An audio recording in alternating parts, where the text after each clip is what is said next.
ഷോയുടെ 3 അധികൃതർ വന്ന് എന്നോട് പറയുകയാണ്, സിബിന് ഈ ഷോയിൽ തുടരാൻ പറ്റില്ല, സിബിന് നമുക്ക് ആരോഗ്യപരമായ പ്രശ്നങ്ങളുണ്ട്, അതുകൊണ്ട് പുറത്തേക്ക് കൊണ്ടുപോകണം എന്ന്, പുറത്തു പോകുന്നതായിരിക്കും നല്ലത്, വിശ്രമിക്കണം എന്നാണ് പറയുന്നത്. എന്നിട്ട് അവിടെ വെച്ച് ഈ 3 പേര് നിർബന്ധിച്ച് എന്നെ കൊണ്ട് ഈ മരുന്ന് കഴിപ്പിച്ചു. നീ എന്തുകൊണ്ട് മരുന്ന് കഴിക്കുന്നില്ല, ഈ മരുന്ന് കഴിക്കണം, നിന്റെ അസുഖം അത്രയ്ക്കും, നീ അത് റിട്രൈവ് ചെയ്ത് വരണം, ഞങ്ങളുടെ ആഗ്രഹമാണ്, അങ്ങനെ ഇതാണ് എന്ന് പറഞ്ഞ് എന്നെ നിർബന്ധിച്ച് ആ 3 പേർ ആ മരുന്ന് കഴിപ്പിക്കുകയും അത് കഴിച്ചതിന്റെ സാഹചര്യത്തിൽ ഞാൻ വീണ്ടും എനിക്ക് മയക്കത്തിലേക്ക് പോകേണ്ട ഒരു സാഹചര്യം ഉണ്ടായി. വൈകുന്നേരമാണ്, ആ ദിവസം വൈകുന്നേരം എന്റെ എമർജൻസി കോൺടാക്ട് ആയ എന്റെ ഒരു സുഹൃത്തും എന്നോട് സംസാരിക്കാൻ അനുവദിച്ചു. സംസാരിച്ചപ്പോഴാണ് എനിക്ക് മനസ്സിലായത്, ഇവര് എന്റെ വീട്ടിൽ ആ ദിവസം, അതായത് എനിക്ക് അവസാനം മരുന്ന് ദിവസം എന്റെ വീട്ടിൽ വിളിച്ച് ഇൻഫോം ചെയ്തത് എനിക്ക് സ്കീസോഫ്രീനിയ എന്ന് പറഞ്ഞ മാരകമായ രോഗമാണ്, വയലന്റ് ആണെന്ന് പറഞ്ഞു. ഞാൻ ഇവര് എന്റെ വീട്ടിൽ കൊടുത്തത് എക്സാക്ട്ലി ഈ വാക്കാണ്, സ്കീസോഫ്രീനിയ എന്ന് പറഞ്ഞ മാരകമായ അസുഖമാണ്, വയലന്റ് ആണ്, സഹ മത്സരാർത്ഥികളെ ഉപദ്രവിക്കാൻ ശ്രമിച്ചു, കുക്കർ എടുത്ത് അടിക്കാൻ ശ്രമിച്ചു, അതിന്റെ പേരിൽ സിബിനെ ഞങ്ങൾ ഒരു മുറിയിൽ പൂട്ടിയിട്ടിട്ടുണ്ട്, പുറത്തു വിടാൻ പറ്റില്ല, ഗുളിക കൊടുത്ത് കൺട്രോൾ ചെയ്ത് നിർത്തിയിരിക്കുകയാണ്, നിങ്ങൾ ആരെങ്കിലും വന്ന് സിബിനെ കൂട്ടിക്കൊണ്ടു പോകണം എന്നാണ് അവരോട് പറഞ്ഞതെന്നാണ് ഞാൻ മനസ്സിലാക്കിയത്. അത് ആ ഫോൺ കോൾ കഴിഞ്ഞപ്പോൾ എനിക്ക് മനസ്സിലായി, ഇവർക്ക് എന്നോട് എന്തോ ഒരു കോൺസ്പിറസി, എന്തോ ഒരു പ്ലാൻ ചെയ്തുള്ള ഒരു ആക്രമണം എനിക്കെതിരെ നടക്കുന്നുണ്ടെന്ന് മനസ്സിലായി. അതിനുശേഷം ഞാൻ നിങ്ങളെ ആ മരുന്ന് കാണിക്കാം. നിങ്ങൾക്കറിയാം, ഈ മരുന്ന് ഞാൻ എടുക്കുന്നത് അവസാനത്തെ ദിവസമാണ്. ഇതിന്റെ ഡിജിറ്റൽ കോപ്പിയാണ്, ഒറിജിനൽ എന്റെ കയ്യിൽ തന്നെ ഉണ്ട്, അത് ഞാൻ പോലീസിന്റെ ഏൽപ്പിക്കും, ഡിജിറ്റൽ കോപ്പി ഞാൻ നിങ്ങൾക്ക് ഷെയർ ചെയ്യാം. ഈ മരുന്ന് നിങ്ങൾക്കറിയാം, ബിഗ് ബോസിലെ മരുന്ന് പറഞ്ഞ ഇതുപോലെ ഒരു സിപ്പ് കവറിലാണ്, സിബിന്ന് പേരെഴുതിയിട്ട് ഒരു സിപ്പ് കവറിലാണ് ഈ മരുന്ന് തന്നത്. ഈ മരുന്നിൽ കൃത്യമായി ഞാൻ ഇതിന്റെ എല്ലാ കോപ്പീസും നിങ്ങൾക്ക് തരാം. ഈ മരുന്ന് കൃത്യമായി ഇതിന്റെ സൂം ചെയ്ത കോപ്പീസും എന്റെ കയ്യിലുണ്ട്. ആ മരുന്നിന്റെ പേര് വായിക്കാൻ പറ്റും, ആ മരുന്നിന്റെ മറ്റു ഡീറ്റെയിൽസും ഈ തന്നെ എന്റെ കയ്യിലുള്ള ഫോട്ടോഗ്രാഫിൽ വായിക്കാൻ പറ്റും. ഇതിന്റെ ഒറിജിനൽ എന്റെ കയ്യിലുണ്ട്, അത് ഞാൻ അന്വേഷണ ഉദ്യോഗസ്ഥന് മുമ്പിൽ ഹാജരാക്കുന്നതായിരിക്കും. അപ്പൊ എന്റെ വീട്ടിൽ വിളിച്ച് ഇത് പറഞ്ഞത് ഇങ്ങനെ ഒരു കോൺസ്പിറസി നടക്കുന്നുണ്ടെന്ന് മനസ്സിലായിട്ടാണ് ഞാൻ തിരിച്ച് എയർപോർട്ടിൽ വരുന്നത്. അപ്പൊ ഞാൻ എയർപോർട്ടിൽ വന്ന് ഇറങ്ങിയ സാഹചര്യത്തിൽ മീഡിയാസ് സ്വാഭാവികമായിട്ടും നിങ്ങൾ ചിലർ അവിടെ ഉണ്ടായിരുന്നു, നിങ്ങൾ എന്നോട് എന്താണ് കാര്യമെന്ന് ചോദിച്ചു. നിങ്ങൾ കാര്യം ചോദിച്ചപ്പോൾ ഞാൻ നിങ്ങളോട് ഡോക്ടറിന്റെ നിർദ്ദേശപ്രകാരം ഞാൻ ഷോയിൽ നിന്ന് പുറത്തു വന്നതാണ്, അല്ലാതെ സ്വയമേ വാക്കൗട്ട് ചെയ്തതല്ല എന്നാണ് ഞാൻ പറഞ്ഞത്. അത് ഈ ഷോയുടെ അധികൃതർ ഉദ്ദേശിക്കുന്ന രീതിയിലുള്ള ഒരു മറുപടി അല്ലാത്തത് കൊണ്ടായിരിക്കാം ഞാൻ വീട്ടിൽ എത്തുമ്പോൾ തന്നെ എനിക്കൊരു കോൾ വന്നു. അതൊരു ത്രെഡ് കോൾ ആയിരുന്നു. അതായത് സിബിൻ മീഡിയയോട് സംസാരിക്കാൻ പാടില്ല, കോൺട്രാക്ട് വയലേഷൻ ആണ്, സിബിൻ അകത്ത് നടന്ന കാര്യങ്ങളൊന്നും പുറത്തു പറയരുത്, സിബിന്റെ ഭാവി ഞങ്ങൾ നശിപ്പിക്കും, സിബിനി വലിയ ഭീമമായ തുക എനിക്ക് തരേണ്ടി വരും, ഞങ്ങൾക്ക് തരേണ്ടി വരും, അങ്ങനെ ഫൈൻ ചോദിച്ച് ഞങ്ങൾ സിബിന്റെ ജീവിതം ബുദ്ധിമുട്ടിക്കും എന്ന് പറഞ്ഞിട്ടുള്ള ഒരു ഫോൺ കോളും അതിന്റെ പുറകെ ഒരു വാട്സാപ്പ് ഓഡിയോ മെസ്സേജുമാണ് ഞാൻ പിന്നെ കാണുന്നത്. ആ വാട്സാപ്പ് ഓഡിയോ മെസ്സേജ് നിങ്ങൾക്ക് വേണ്ടി പ്ലേ ചെയ്യാം.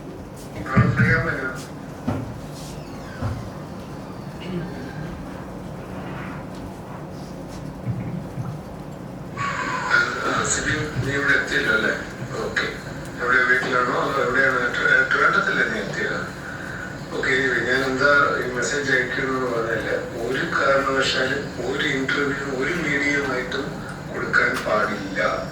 എയർപോർട്ടിൽ വന്നപ്പോ തന്നെ എന്തോ പറഞ്ഞെന്ന് ഞാൻ കേട്ടു. അതിന്റെ ഒട്ടും വിളച്ചന്റെ അവോയ്ഡ് ചെയ്യേണ്ടതായിരുന്നു. വേണമെങ്കിൽ നാളെ ഒരു മീഡിയയോട് പോലും സംസാരിക്കാൻ പാടില്ല. വളരെ ക്ലാരിറ്റിയോടെ കോൺട്രാക്റ്റിലുള്ളതാണ്. അതിന് ചെയ്തത് ബ്രീച്ച് ഓഫ് കോൺട്രാക്ട് ആണ്. അങ്ങനെ ഒരു സംഗതി ചെയ്തു കഴിഞ്ഞാൽ പിന്നെ അത് അതിൻ്റെതായ രീതിയിലായിരിക്കും ഇതിന്റെ കാര്യങ്ങൾ മുന്നോട്ട് പോകുന്നത്. സോ നിങ്ങളോട് പ്രത്യേകം പറയാൻ ഒന്നുകൂടെ, വളരെ സെൻസിറ്റീവ് ആണ്. ഒരു കാരണവശാലും ഒരു ഇന്റർവ്യൂ പാടില്ല കേട്ടോ. ഓക്കെ, നാളെ ഫ്രീയാൻ തന്നെയാണ് വിളിക്കാം. Thank you, good night. ഇതാണ് ഓഡിയോ. ഇതുപോലെ അദ്ദേഹം ഇതുപോലെ പല കോളുകളും, അതായത് ഇപ്പൊ എന്റെ ഒരു വീഡിയോ ബൈറ്റ് പുറത്ത് വരികയാണെങ്കിൽ ആ വീഡിയോ ബൈറ്റ് എനിക്ക് വാട്സാപ്പിൽ അയച്ചു തന്നിട്ട് അതിന്റെ പുറകെ ഒരു ഓഡിയോ സന്ദേശവും അതിന്റെ പുറകെ പുള്ളി എന്നെ ഒരുപാട് പ്രാവശ്യം വിളിക്കാറുണ്ടായിരുന്നു. അത് ഞാൻ നിങ്ങളെ കാണിക്കാം. അദ്ദേഹത്തിന്റെ പേര് തൽക്കാലം ഞാൻ പുറത്ത് പറയുന്നില്ല, കാര്യം ഇതിന്റെ FIR രജിസ്റ്റർ FIRന്റെ കോപ്പി ഞങ്ങളുടെ കയ്യിൽ കിട്ടുകയും ഞങ്ങൾ നിങ്ങളോട് ഷെയർ ചെയ്യുന്നതായിരിക്കും ഇമ്മീഡിയറ്റ്ലി. അതിന്റെ ആവശ്യമായിട്ട് നാളെ ഇത് പോകുന്നുണ്ട് ചെന്നൈയിലേക്ക്. അത് കഴിയുമ്പോഴേക്ക് FIR കോപ്പി കിട്ടും. അത് ഉറപ്പായും മാധ്യമങ്ങളിലൂടെ നിങ്ങളുടെ ഡിജിറ്റൽ നിങ്ങളുടെ കയ്യിലേക്ക് ഞാൻ FIRന്റെ കോപ്പി ഷെയർ ചെയ്യാം. അപ്പൊ അതിൽ ഇദ്ദേഹത്തിന്റെ പേര് കൃത്യമായിട്ടുണ്ടായിരിക്കും. ഇത് ഞാനൊന്ന് കാണിക്കാം പുള്ളി എന്താണ് എനിക്ക് അയക്കുന്ന മെസ്സേജസ്. ഇവര് വാട്സാപ്പിൽ വിളിക്കാറുള്ളൂ കേട്ടോ, ഇവര് നോർമൽ കോൾ വിളിക്കാറില്ല. കാര്യം വാട്സാപ്പിൽ വിളിച്ചു കഴിഞ്ഞാൽ നമുക്ക് വോയിസ് കോൾ റെക്കോർഡ് ചെയ്യാൻ പറ്റില്ല. അതുകൊണ്ട് ഇവര് എന്നെ വിളിക്കുന്നത് നോർമൽ കോൾ വിളിക്കാറില്ല, വാട്സാപ്പിലാണ് വിളിക്കുന്നത്. ഞാനൊന്ന് കാണിക്കാം. ഇത് എന്റെ ഒരു ഇന്റർവ്യൂ ബൈറ്റ് വരികയാണെങ്കിൽ ഇന്റർവ്യൂ ബൈറ്റ് എനിക്ക് ഇങ്ങനെ എടുത്ത് അയക്കും. അതിന്റെ താഴെ ഒരു മെസ്സേജ് ഉണ്ടാവും.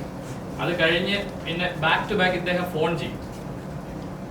കഴിയുന്നത് കോൾസ് ഒക്കെ ഞാൻ ഇഗ്നോർ ചെയ്യാറുണ്ട്. എന്നാലും പുള്ളി ബാക്ക് ടു ബാക്ക് എന്നെ വീണ്ടും ഇതുപോലെ ഓരോ ഓഡിയോ മെസ്സേജ് അയച്ച് ത്രെറ്റനിങ് ഓഡിയോ മെസ്സേജസ് ആണ്. ഇത് ഞാൻ നിയമപരമായിട്ടുള്ള പ്രശ്നങ്ങളുള്ളതാണ് ഇപ്പൊ പ്ലേ ചെയ്യാത്തത്. കാര്യം ത്രെറ്റൻ കേസും ഇതിന്റെ പുറകിലുള്ളത് കൊണ്ട് അതിന് വേണ്ടിയിട്ട് ഒരു ഡിഫൻസ് സെറ്റ് ചെയ്യാതിരിക്കാനാണ് നമ്മൾ പ്ലേ ചെയ്തിരിക്കുന്നത്.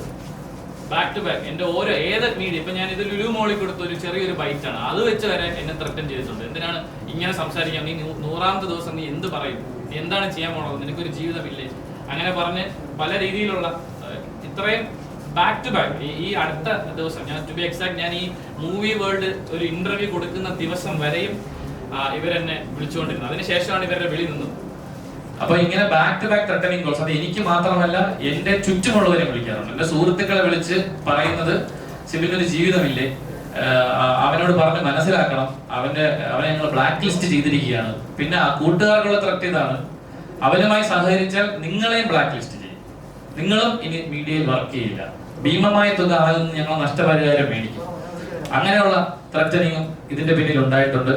ഇനി ഇതിന് കഴിഞ്ഞ് അടുത്ത സംഭവിച്ചതെന്ന് പറഞ്ഞാൽ ഇദ്ദേഹത്തിന് എന്റെ അടുത്ത് ദേഷ്യം വരാനുള്ള കാര്യം, ഇദ്ദേഹം തന്നെ എനിക്ക് ഒരു നിശ്ചിത ഫീസ് ആദ്യം ഈ പേയ്മെന്റ് തീരുമാനിച്ചിരുന്നു, ഒരു എമൗണ്ട് തീരുമാനിച്ചിരുന്നു. അതിന്റെ 50% ഇദ്ദേഹത്തിന് കൊടുത്താൽ മാക്സിമം ദിവസം എന്നെ അവിടെ നിർത്തി തരാമെന്ന് ഇയാൾ പറഞ്ഞിരുന്നു. ഇതാണ് നിന്റെ പേയ്മെന്റ്, ഒരു തുക പറഞ്ഞിട്ട് അതിന്റെ പകുതി പൈസ തരാമെങ്കിൽ മാക്സിമം ദിവസം ശിവനെ അവിടെ നിർത്തി തരാം എന്ന് എന്നോട് പറഞ്ഞു. ഞാനത് പറ്റില്ല, അത് അങ്ങനെ സാഹചര്യമില്ല, അതിന്റെ ആവശ്യമില്ല സാറെന്ന് ഞാൻ പറഞ്ഞു. അങ്ങനെ പറഞ്ഞതിന്റെ പേരിൽ എന്റെ പേയ്മെന്റ് ഇവര് വളരെ ഏറ്റവും മിനിമം പേയ്മെന്റിലേക്ക് ഇവർ എത്തിച്ചു. പിന്നെ ആ സമയത്ത് ഞാൻ കയറുന്ന കാര്യങ്ങൾ കൺഫേം ആയതുകൊണ്ടും മറ്റു കാര്യങ്ങൾ ഉള്ളത് കൊണ്ടും ഞാൻ എന്തായാലും പർച്ചേസും കാര്യങ്ങളൊക്കെ കഴിഞ്ഞു, ഒരുപാട് തുക ഈ ഷോയ്ക്ക് വേണ്ടി ഇൻവെസ്റ്റ് ചെയ്ത് പോയി. അതുകൊണ്ട് ഞാൻ അതിനകത്തേക്ക് കയറി ഷോ കണ്ടിന്യൂ ചെയ്തതാണ്. അപ്പം ഇദ്ദേഹം ഇങ്ങനെ back to back threaten calls ഉണ്ട്. അതിൽ ഒരു കോള് റെക്കോർഡ് ചെയ്തിരിക്കുന്ന ഒരു കോളില് പുള്ളി കൃത്യമായി പറയുന്നുണ്ട്, നീ അവിടെ ചെയ്ത കാര്യങ്ങളൊക്കെ എഡിറ്റ് ചെയ്ത് ഞങ്ങളത് വീക്കെൻഡ് എപ്പിസോഡിൽ കാണിച്ച് ഒരു ഡോക്ടറിന്റെ സർട്ടിഫിക്കറ്റ് കൂടെ ഞങ്ങൾ പ്രൊഡ്യൂസ് ചെയ്യും. ഇതായിരുന്നു കൊണ്ടായിരുന്ന ത്രെറ്റ്. അപ്പൊ ഞാൻ മനസ്സിലാക്കേണ്ട, ഒരു വീഡിയോ കോളിൽ വന്ന് ഒരു ഡോക്ടറിനെ മനസ്സിലാക്കി എനിക്ക് സ്കീസോഫ്രീനിയ ആണെന്ന് പറയാൻ മാത്രമുള്ള സിമ്പിൾ ആയിട്ടുള്ള ഒരു അസുഖമാണോ ഇതെന്ന് തന്നെ ഞാൻ ചിന്തിച്ചിട്ടുണ്ട്. ആ രീതിയിൽ വരെ ഇദ്ദേഹം എന്നെ ത്രെറ്റൻ കോൾ ചെയ്തിട്ടുണ്ട്. എന്നെ വീട്ടുകാരെ ഇദ്ദേഹം ഇവരാരും കൃത്യമായി ഇൻഫർമേഷൻ കൊടുത്തിട്ടില്ല. അങ്ങനെ ബാക്ക് ടു ബാക്ക് ത്രെറ്റ് വന്ന് അവസാനം നിവൃത്തിയില്ലാതെയാണ് ഞാൻ ഇതൊരു നിയമപരമായി നേരിടാം എന്ന് പറയുന്ന ഒരു കാര്യത്തിലേക്ക് എത്തിച്ചേർന്ന് നിയമോപദേശം കൃത്യമായി ലഭിച്ചു. അതിന്റെ പേരിലാണ് ഞങ്ങൾ കേസ് കൊടുക്കാനായിട്ട് തമിഴ്നാട്ടിൽ പോയത്. ഞങ്ങൾ തമിഴ്നാട്ടിൽ ചെന്ന് ഇതിന്റെ കൺസേൺ സ്റ്റേഷനായ നസറത്പട്ട് സ്റ്റേഷൻ, അവിടെ ഞങ്ങൾ പരാതി കൊടുക്കാൻ ചെന്നപ്പോൾ തന്നെ ഞങ്ങളെ പരാതി ഇവർ സ്വീകരിച്ചില്ല. ആ SHO കൃത്യമായി ഇവരുടെ കൺട്രോളിലാണ് ആ സ്റ്റേഷൻ എന്ന് ഞങ്ങൾക്ക് മനസ്സിലായി. കാരണം ഞങ്ങൾ എത്തി, ഞങ്ങളുടെ ഇൻഫർമേഷൻസ് ഒക്കെ കളക്ട് ചെയ്ത് ഇത് ഏത് ഷോയാണ്, ഇത് ഏത് ചാനലാണെന്ന് ചോദിച്ചതിന് ശേഷം മാത്രമാണ് ഞങ്ങൾ SHO കാണാൻ വന്നത്. അദ്ദേഹം പറഞ്ഞത് പരാതി സ്വീകരിക്കില്ല, പരാതി എടുക്കില്ല. അപ്പം അദ്ദേഹം ഇതിന്റെ നിയമവശങ്ങൾ പറഞ്ഞ് പരാതി സ്വീകരിച്ച് റെസീറ്റ് ചോദിച്ചപ്പോൾ അദ്ദേഹം പറഞ്ഞത് തരാൻ പറ്റില്ല, നിങ്ങൾ വേണമെങ്കിൽ DGPക്ക് പരാതി കൊടുത്തോന്ന് പറഞ്ഞു, ACPക്ക് പരാതി കൊടുത്തോന്ന് പറഞ്ഞു. അങ്ങനെ ഞങ്ങൾക്ക് അവിടെ നീതി കിട്ടില്ലെന്ന് മനസ്സിൽ ഞങ്ങൾ പുറത്തിറങ്ങിയപ്പോ ഞങ്ങൾ അവിടെ നിന്നും ഒരു ഇന്നോവ കാർ ഫോളോ ചെയ്യുന്നു. അപ്പൊ ഫോളോ ചെയ്യുന്ന മനസ്സിലാക്കി തൊട്ടടുത്തുള്ള ഒരു കോടതിയിലേക്ക് ഞങ്ങൾ വണ്ടി കയറ്റി.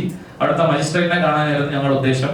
അവിടെ എത്തിയപ്പോൾ ആ വണ്ടിയിൽ നിന്ന് വന്ന 4 പേരുണ്ടായിരുന്നു. അതിൽ ഒരാളെ ഞാൻ ഐഡന്റിഫൈ ചെയ്തിട്ടുണ്ട്.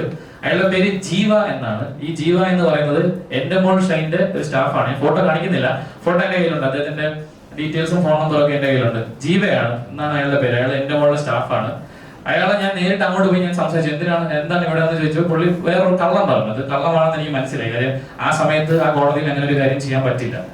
അപ്പോ അതിനുശേഷം അവിടെ ഉണ്ടായിരുന്ന ഒരു അഡ്വക്കേറ്റ് ഞങ്ങളെ വന്ന് കണ്ടിട്ട്, നിങ്ങൾക്ക് ലോക്കൽ ത്രെറ്റുണ്ട്, ഇവിടെ നിൽക്കണ്ട, നിങ്ങൾ ഇവിടെ നിന്ന് പോകുന്നതാണ് നല്ലതെന്ന് പറഞ്ഞ് ഞങ്ങൾ അന്നേ ദിവസം അവിടെ നിന്ന് പോയി.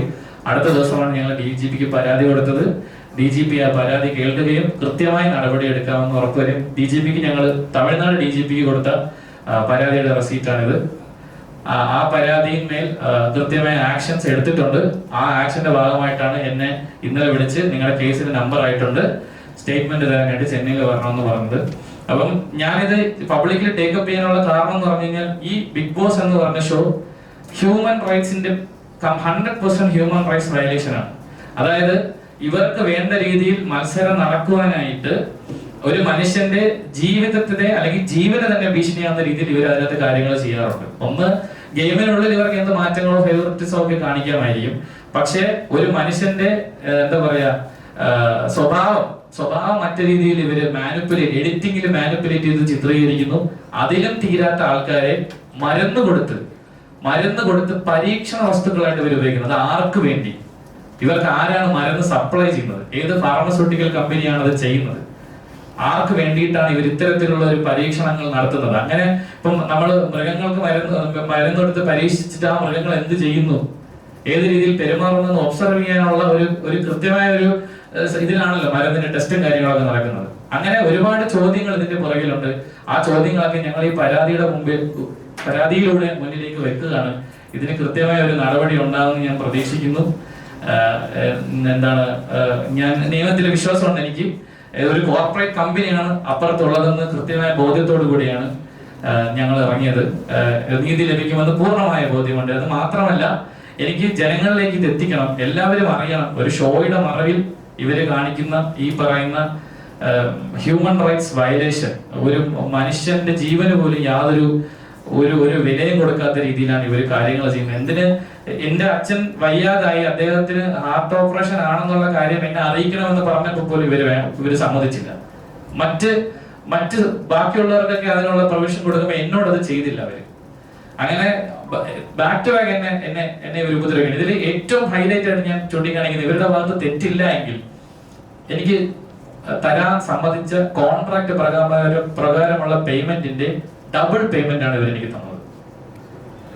ഇറങ്ങിയതിന് ശേഷം ഞാൻ ഈ പ്രശ്നം ഇവരെ മുമ്പിൽ പ്രസന്റ് ചെയ്തപ്പോൾ എനിക്ക് ആദ്യം തന്ന പേയ്മെന്റിന്റെ അന്നേ ദിവസം തന്നെ എനിക്ക് രണ്ടാമത് അതേ എമൗണ്ട് വീണ്ടും എന്റെ അക്കൗണ്ടിൽ ട്രാൻസ്ഫർ ചെയ്തിട്ട് എന്നോട് പറഞ്ഞു ഇന്റർവ്യൂസ് കൊടുക്കരുത്. കാര്യം ഞാൻ പറഞ്ഞു ഇന്റർവ്യൂസ് കൊടുത്ത് എനിക്ക് റവന്യൂ കിട്ടും, എന്റെ അച്ഛന്റെ സർജറിക്ക് അതെനിക്ക് ഉപകാരപ്പെടുന്നു പറഞ്ഞതിന്റെ പേരിൽ ഇവരെ ഈ രണ്ടാമത് പേയ്മെന്റ് 2 പ്രാവശ്യമായിട്ട് പേയ്മെന്റ് തന്നു.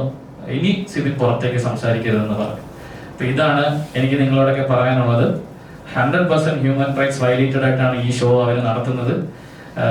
മാനസിക പരിഗണന പോയിട്ട് മനുഷ്യത്വം പോലും ഇല്ലാത്ത രീതിയിലാണ് അവിടെയുള്ള മത്സരാർത്ഥികളോട് അവർ പെരുമാറുന്നത്. ഇത് ഒരുപാട് പേര് ഈ അനുഭവം പങ്കുവച്ചിട്ടുണ്ട് പലപ്പോഴും ഇതിന് മുന്നേയും. പക്ഷെ അതൊന്നും ആരും ടേക്കപ്പ് ചെയ്തില്ല. വീണ്ടും ഒരു കാര്യം വിട്ടു, അതായത് ഈ നസർബട്ട് സ്റ്റേഷനിൽ തന്നെ ഇതേ ഷോയ്ക്കെതിരെ 3 FIR വേറെ വിട്ടിട്ടുണ്ട്. ഇതുപോലെ പല ബിഗ് ബോസിലെ പല സീസണിലായിട്ടുള്ള പല മത്സരാർത്ഥികളും കൊടുത്തിട്ടുള്ള പരാതിയിന്മേൽ 3 FIR ഓൾറെഡി ഉണ്ട്. അത് അവര് കാശ് കൊടുത്ത് ഒതുക്കി എന്നാണ് ഞങ്ങൾക്ക് മനസ്സിലാക്കാൻ സാധിച്ചത്. ഇതേ ഡ്രഗ് യൂസ് തന്നെയാണ്. ഈ ഡ്രഗ് കൊടുത്തതിന്റെ പേരിൽ ആത്മഹത്യാ ശ്രമം ഹൗസിനുള്ളിൽ നടത്തി. അതിൽ ഒരു കുട്ടിയുടെ വീഡിയോ നിങ്ങൾക്ക് യൂട്യൂബിൽ സെർച്ച് ചെയ്താൽ കിട്ടും. പേര് ഞാൻ പറയുന്നില്ല. തമിഴ് സീസണിലാണ്. ആ കുട്ടി കൈമുറിച്ച് അതിനകത്ത് വെച്ച് ആത്മഹത്യാ ശ്രമം നടത്തി. അത് മരുന്ന് കൊടുത്തതിന്റെ പേരിലാണെന്നും സൈക്യാട്രിക് ഡ്രഗ് കൊടുത്തതിന്റെ പേരിലാണെന്ന് ആ കുട്ടി മൊഴി കൊടുത്ത് അതിന്റെ പേരിൽ ഒരു FIR ഈ നസ്രത്ത് സ്റ്റേഷനിൽ തന്നെയുണ്ട്. സോ ഇതൊരു ഹ്യൂജ് ക്രൈം ആണെന്ന് മനസ്സിലാക്കിയിട്ടാണ് ഇത് നാട്ടുകാരെ അറിയിക്കാൻ വേണ്ടിയിട്ടാണ് ഈ ഒരു പ്രസ് മീറ്റ് വിളിച്ചത്. എന്തെങ്കിലും ചോദിക്കണമെങ്കിൽ ചോദിക്കാം. സിബിനോട് മാത്രം അങ്ങനെ ഒരു വിരോധം വരാനുള്ള കാരണം എന്താണ്? അത് തന്നെ ഞാൻ തുടക്കം ഞാൻ പറഞ്ഞല്ലോ. ഈ ആദ്യത്തെ പ്രശ്നം എന്ന് പറഞ്ഞാൽ ഇദ്ദേഹത്തിന് ഈ പേയ്മെന്റിന്റെ ഷെയർ ചോദിച്ചു. അത് ഞാൻ കംപ്ലൈന്റ് ചെയ്യുന്ന പുള്ളിക്ക് പേടിയുണ്ട്. ബേസിക്കലി ആദ്യത്തെ പേടി അതാണ്. 2, ഈ ഷോയ്ക്കകത്ത് ഒരു പ്രത്യേക ഒരു പരിഗണന അല്ലെങ്കിൽ ഒരു ഫേവറിറ്റിസം നടക്കുന്നു ഞാൻ മനസ്സിലാക്കി ഞാനത് ഐഡന്റിഫൈ ചെയ്ത ആളാണ്. 3, ഈ മരുന്ന് എന്തിനു നിങ്ങൾ കൊടുക്കുന്നു എന്നുള്ള ചോദ്യം ഞാൻ ചോദിച്ചോളാം. വേറെ ആരും ചോദിച്ചായിട്ട് എനിക്ക് അറിയില്ല. വേറെ കണ്ടസ്റ്റൻസിന് ഇവർ മരുന്ന് കൊടുക്കുന്നുണ്ട്. അത് പുറത്ത് വന്ന ഒരു മത്സരാർത്ഥി അത് ക്യാമറയിൽ അഡ്മിറ്റ് ചെയ്തിട്ടുണ്ട്. എനിക്ക് 13 തവണ മരുന്ന് തന്നു എന്ന് പറഞ്ഞു. അപ്പൊ ഞാൻ മാത്രമാണ് ഇത് പ്രിസ്ക്രിപ്ഷൻ ചോദിച്ചു, എന്തിനാണ് ഈ മരുന്ന് നിങ്ങൾ തരുന്നത്, എന്തിനുള്ള മരുന്നാണെന്ന ചോദ്യം ഞാനാണ് ഉന്നയിച്ചത്. അതിന്റെ പേരിലായിരിക്കാം. സിബിൻ ഇറങ്ങിയിട്ട് ഇത്ര നാളായി ബിഗ് ബോസ് ഇപ്പൊ തീരാൻ പോവാണ്. തീരാൻ പോകുന്ന ഈ സമയത്ത് ഇങ്ങനെ ഒരു ഇത് പറയുമ്പോ പ്രത്യേകിച്ച് എന്ത് മാറ്റങ്ങളാണ് ഇനി ഈ ഷോ ഇതോടെ തീരുന്നില്ല എന്നാണ് ഞാൻ മനസ്സിലാക്കി. ഇപ്പൊ ഇനി നടന്നാലും ഈ ഷോയ്ക്ക് അഗേൻസ്റ്റ് അല്ല ഞാൻ പറയുന്നത്. ഈ ഷോയിൽ നടക്കുന്ന ഇല്ലീഗാലിറ്റീസ് ആണ് ഞാൻ ഹൈലൈറ്റ് ചെയ്തത്. ഇത് കാരണം എത്രയോ ജീവനുകൾ ഞാൻ പറയാം, എത്രയോ ആൾക്കാരുടെ ലൈഫ് എത്രയോ ആൾക്കാരുടെ ലൈഫാണ് ഇത് കാരണം നഷ്ടപ്പെട്ടുള്ളത്. നിങ്ങളൊരു ഹിസ്റ്ററി എടുത്ത് നോക്കിയാൽ നിങ്ങൾക്ക് അറിയാൻ പറ്റും പുറകിലേക്ക്. സിബിനെ ഷോയിലേക്ക് പിന്നെയും തിരിച്ചു വിളിച്ചിരുന്നോ? അങ്ങനെ ഇല്ല, വിളിച്ചിരുന്നില്ല. എന്നെ ഷോയിലേക്ക് തിരിച്ച് വിളിച്ചില്ല. ഞാൻ വന്നതിന് ശേഷം എന്നെ ഒരു പ്രാവശ്യം എനിക്ക് ഫോൺ കോൾ വന്നിരുന്നു. അത് ഈ പറഞ്ഞ വീക്കെൻഡ് എപ്പിസോഡിൽ വരണം, വന്ന് ഈ പറയുന്ന ഒരു നോർമൽ സെൻഡ് ഓഫ് തരാം. അത് ഞാൻ മനസ്സിലാക്കിയത് ഞാൻ പുറത്തായതിനു ശേഷം എന്നെ പുറത്താക്കിയത് അനധികൃതമായി ആണെന്നുള്ള ഒരു ജനരോഷം ഉണ്ടായപ്പോ ഈ പറഞ്ഞ കാരണം കാണിക്കൽ അവിടെ എന്നെ വിളിച്ചു വരുത്തിയിട്ട് ഈ പറഞ്ഞ നേരത്തെ അദ്ദേഹം പറഞ്ഞ അതേ കാര്യങ്ങൾ ഏതാണ് എന്റെ ഫുട്ടേജസും ഡോക്ടറിന്റെ സർട്ടിഫിക്കറ്റ് ഉൾപ്പെടെ കാണിക്കാനാണ് എന്ന് ഞാൻ മനസ്സിലാക്കിയതുകൊണ്ട് ഞാൻ പോയില്ല. ഞാൻ ഇതിന്റെ നിയമവശങ്ങൾ അഡ്വക്കേറ്റ് ഒന്ന് നിയമപരമായിട്ടുള്ള കാര്യങ്ങൾ സംസാരിക്കും, എന്നിട്ട് ചോദ്യങ്ങൾ എടുക്കാം.